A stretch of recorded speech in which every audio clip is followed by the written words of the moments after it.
दयालपुर सारा।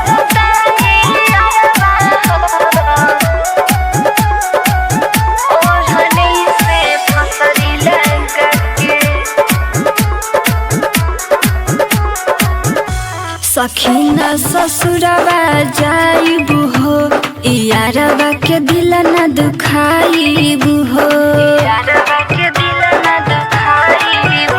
सखीना ससुरवा जाइबू हो, यारवा के दिल न दुखाइबू हो। आँखिया से गिरे लोरवा हो,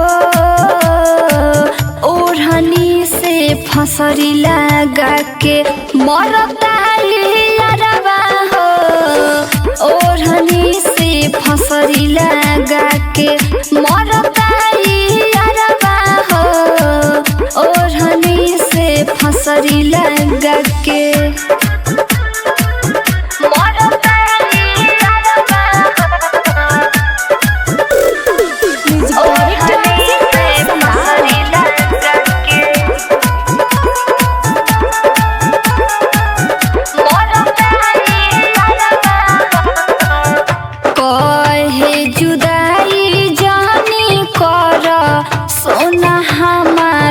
से प्यार करीला सबसे ज्यादा हम तोहरा से। कहे जुदाई जानी कर सोना हमारा से, प्यार करीला सबसे ज्यादा हम तोहरा से। जुदाई मत कर हो, तू यही दिल में रह हो।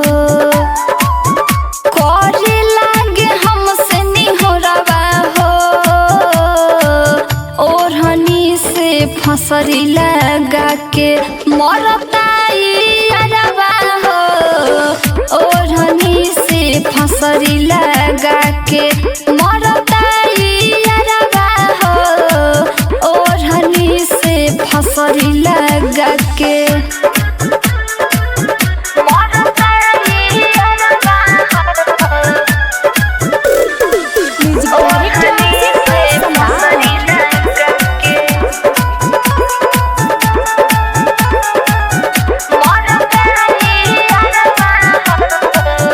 कहेला कि पल में खत्म कैलू सब कहानियाँ हो।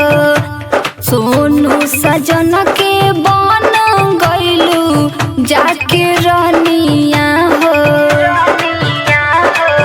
कहेला कि पल में खत्म कैलू सब कहानियाँ हो। चंदन चाहत के बन गैलू जाके रानिया हो। नीरज दीवाना भइल बा, ई प्रिया प्यारी के कोइल बा। छोरे नाही हमरो चरवा हो, ओढ़नी से फसरी लगा के मरता यारवा हो। ओढ़नी से फसरी लगा के मरता यारवा हो। ओढ़नी से फसरी लगा के